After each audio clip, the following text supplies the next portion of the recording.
Assalamualaikum warahmatullahi wabarakatuh. Perkenalkan, nama saya Ahmad Zaki dan saya ditemani oleh dua teman saya, yaitu ada Anggraini Suciha dan Windy Junialma. Di sini kami bertiga dari Sekolah Tinggi Ekonomi Islam SEBI akan mereview jurnal audit, yaitu tentang mengadopsi perangkat lunak audit umum dalam perspektif Indonesia.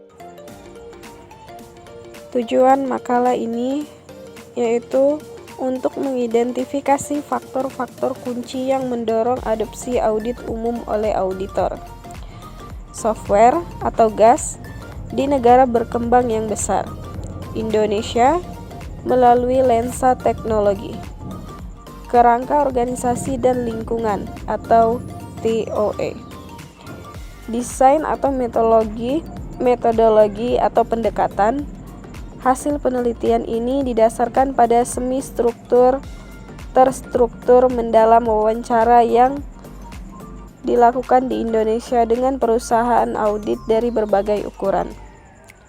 Temuan-temuan studi utama termasuk identifikasi faktor adopsi yang sangat berpengaruh, terutama faktor lingkungan, seperti ketersediaan auditor yang terampil teknologi informasi di pasar lokal, kebutuhan dan harapan klien, dan ukuran klien. Penelitian ini juga telah mengidentifikasi faktor-faktor bukan diidentifikasi dalam penelitian sebelumnya yang berpengaruh, termasuk pentingnya ketersediaan gas di berbagai bahasa dan kebutuhan akan lingkungan profesional dan pengaturan yang mendukung.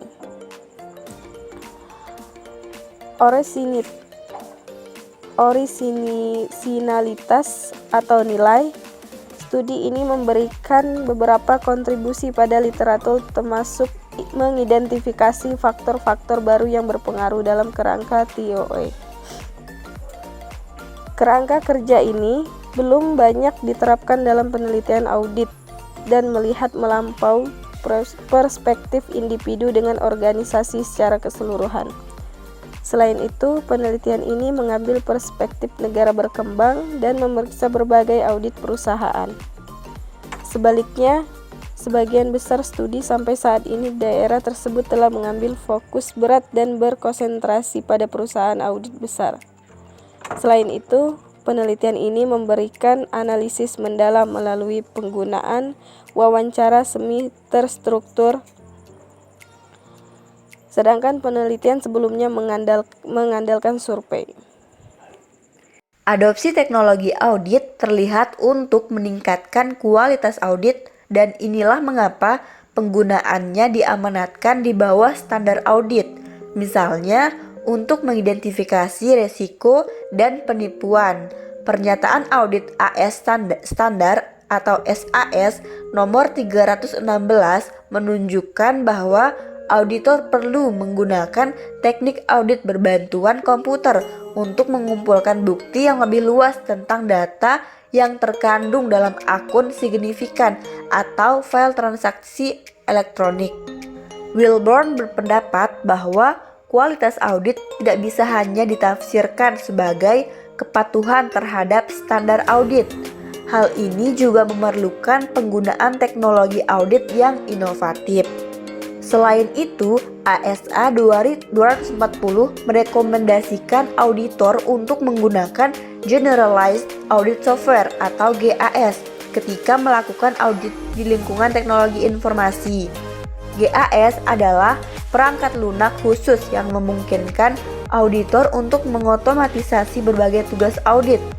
Ini dapat dibeli dari vendor untuk tujuan tertentu seperti penilaian resiko klien atau pengambilan sampel, atau dapat dikembangkan sendiri oleh perusahaan itu sendiri untuk mencerminkan metodologi audit tertentu. Berdasarkan perspektif tersebut, penelitian ini berusaha untuk memberikan analisis mendalam tentang salah satu negara tersebut, Indonesia, negara dengan jumlah penduduk terbesar keempat di dunia, dan negara dengan ekonomi dan pasar modal yang berkembang pesat. Secara khusus, tujuan utama dari penelitian ini adalah untuk menguji adopsi GAS oleh auditor eksternal di Indonesia. Untuk mencapai tujuan tersebut, pertanyaan penelitian adalah faktor-faktor apa saja yang berpengaruh dalam adopsi GAS di Indonesia.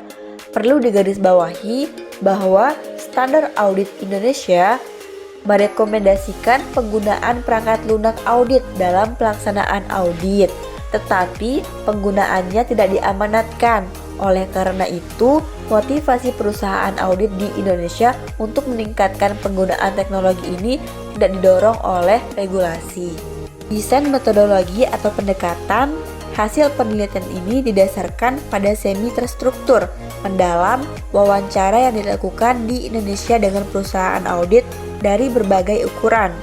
Penelitian ini memberikan analisis mendalam melalui penggunaan wawancara semi terstruktur. Sedangkan penelitian ini sebelumnya mengandalkan survei.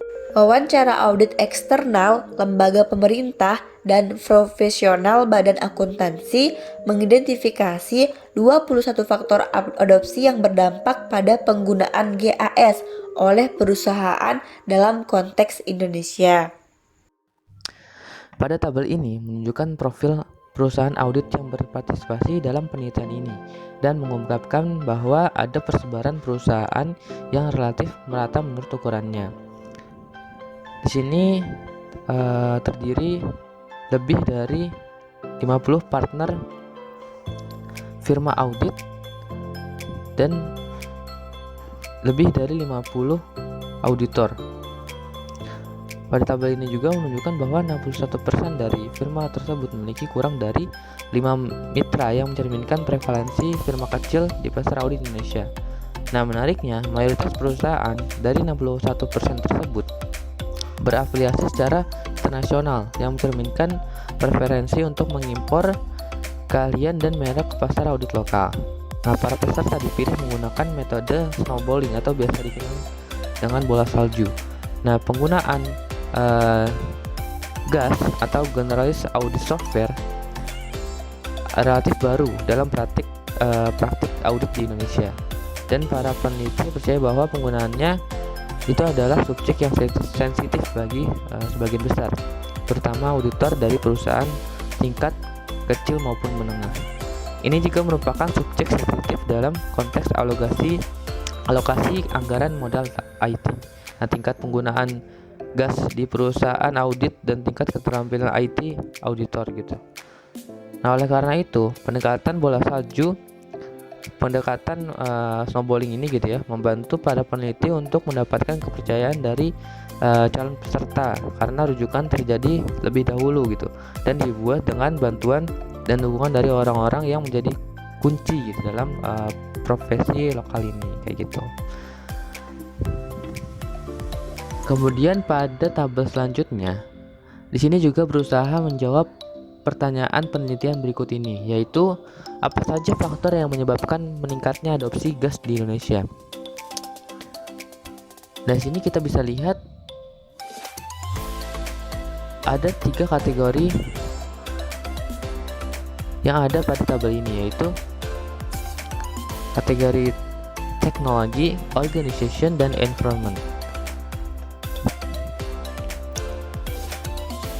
Nah, tabel ini juga dipecah berdasarkan ukuran perusahaan audit, dari mulai yang terkecil gitu ya sampai yang terbesar. Dari hasil tabel ini, faktor-faktor dengan identifikasi tertinggi diidentifikasi oleh 50% atau lebih yang dikategorikan sebagai sangat berpengaruh. Pada faktor yang diidentifikasi oleh antara 30 dan 49% peserta gitu ya, dikategorikan sebagai agak berpengaruh. Dan faktor yang diidentifikasi oleh kurang dari 30% itu dinilai sebagai kurang berpengaruh. Nah, pada tabel ini juga menunjukkan bahwa faktor terkait teknologi, kompatibilitas dengan platform IT klien, dan kesesuaian dengan tugas dianggap sebagai faktor adopsi yang sangat berpengaruh di seluruh perusahaan audit dari semua ukuran, baik itu kecil sampai yang terbesar. Semua peserta setuju bahwa kompatibilitas dengan platform IT klien merupakan faktor penting gitu ya sebelum adopsi gas tersebut terjadi gitu. Nah, perusahaan dalam penelitian ini menggunakan gas jika klien gitu ya, mereka menggunakan IT yang kompleks gitu ya. Nah, selanjutnya ke faktor ya, kesesuaian dengan tugas gitu.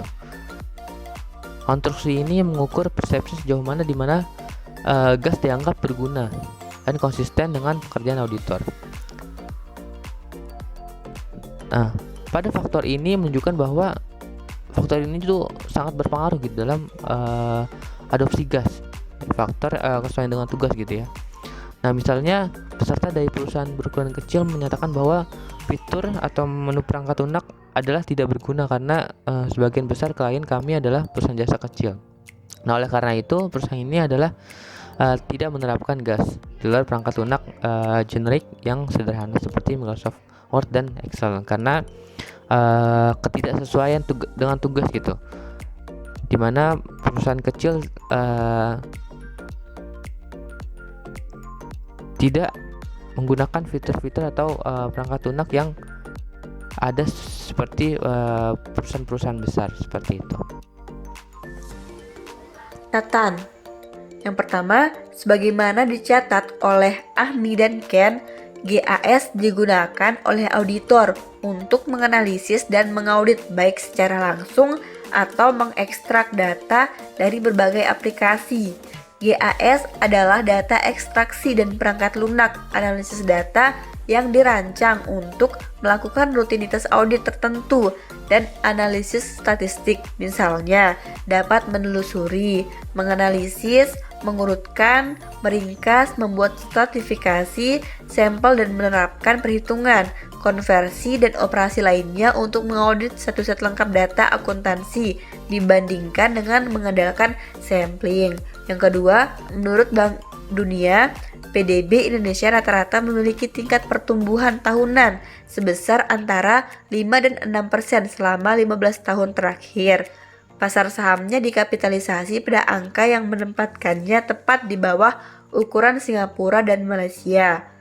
Perlu dicatat bahwa ada lebih dari satu peserta dari beberapa perusahaan audit dan organisasi. Misalnya, ketika partisipan diwawancarai, peneliti meminta bahwa mitra untuk menyetujui staf TI dan atau staf audit senior yang bertanggung jawab untuk memelihara dan menggunakan GAS untuk diwawancarai. Proses ini memastikan bahwa pertanyaan wawancara terjawab dengan cara yang sepenuhnya dapat terinformasi. Itu saja yang bisa kami sampaikan. Apabila ada kata-kata yang salah dan kurang dimengerti, mohon dimaafkan. Dan jangan lupa subscribe, like, and share video ini. Mudah-mudahan bermanfaat. And see you next time. Wassalamualaikum warahmatullahi wabarakatuh.